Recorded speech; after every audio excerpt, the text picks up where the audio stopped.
They don't stand behind podiums. They don't run for office. And yet, every time a crisis erupts, every time economies collapse, currencies fail, or wars begin, they profit. They are not presidents. They are not generals. They are the ones who finance them. This is the story of the most powerful family you were never taught about. A family so entrenched in the veins of global power, their influence has shaped centuries. You've heard the rumors. You've read the denials. But tonight, we peel back the curtain on a name that echoes in banking halls, royal courts, and behind closed doors in times of disaster: Rothschild. You were never supposed to know their full story, because if you did, you'd see the world differently forever. Our story begins in 18th century Frankfurt, Germany, a ghetto. One man, Meyer Amschel Rothschild. Born into poverty, he didn't seek salvation in politics or faith. He found it in money, specifically lending money to the right people. He built connections with royalty, with the elite. And when Napoleon began his march across Europe, Meyer didn't choose sides. He funded both. That was the Rothschild secret from the beginning. Crisis creates opportunity. When nations are desperate, when governments bleed cash and people panic, those with deep pockets and colder hearts win. By the early 1800s, Meyer's 5 sons were stationed in the great cities of Europe: London, Paris, Vienna, Naples, Frankfurt. They weren't just a family anymore.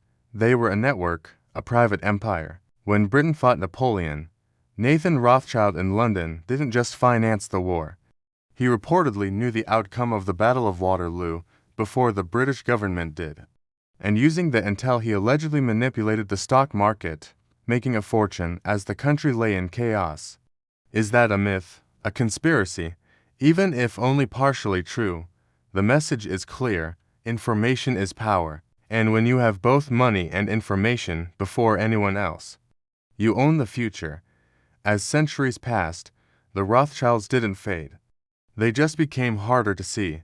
They backed central banks, funded infrastructure across continents, financed both sides of wars, revolutions, and rebuilds.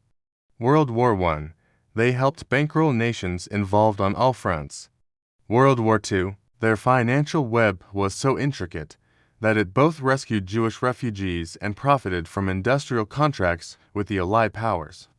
Even the founding of Israel in 1948, Rothschild donations helped establish land, infrastructure, and international negotiations. They're not just bankers, they are kingmakers. But here's what makes them truly terrifying. They don't seek the spotlight. They don't need their name on buildings. They don't need elections.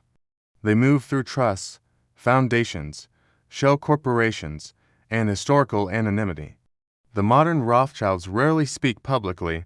They rarely appear in news. And yet, when you trace global financial systems, massive bailouts, government debts, or IMF deals, they're always nearby. Take the 2008 financial crisis. Banks collapsed, economies shattered. But elite investment houses linked to Rothschild interests remained eerily stable, some even grew. Why? Because when systems fall apart, those who designed the system already have the backup plan. They invest in gold when currencies crumble. They own land when stock markets crash.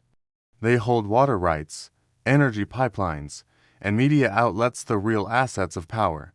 They don't panic during disaster. They create it. Or, at the very least, anticipate it. And the reason this family has survived over 7 generations is simple. They never play for today. They play for centuries. They marry into power. They groom successors in silence. They whisper into ears that command armies, write laws, and sign treaties. You think tech billionaires run the world? Their new money? Flashy. Loud. The Rothschilds were funding wars when your country didn't even exist. They don't need attention, because attention is liability. And secrecy, that's security. Now ask yourself, how many crises have you lived through in the last decade? Pandemics, recessions, currency devaluations, supply chain collapses, social unrest. Who really benefits?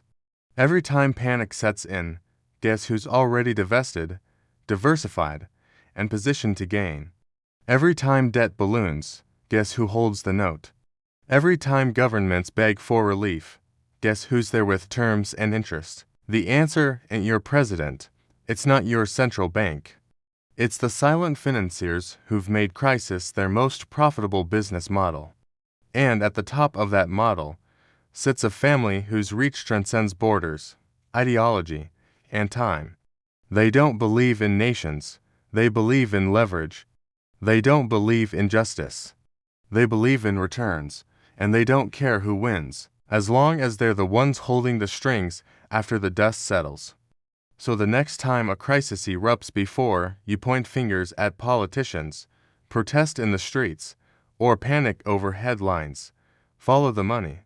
See who's buying while others sell, who's calm when others are screaming, who owns the media telling you what to fear.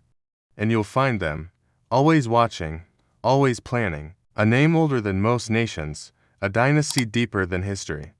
A family that funds every war, every rebuild, every bailout, and never pays the price. Because they don't live in your world, they own it. And that, right there, is the secret they never wanted you to know. The most powerful people in the world don't start crises, they wait for them, and when the world burns, they light their cigars from the flames.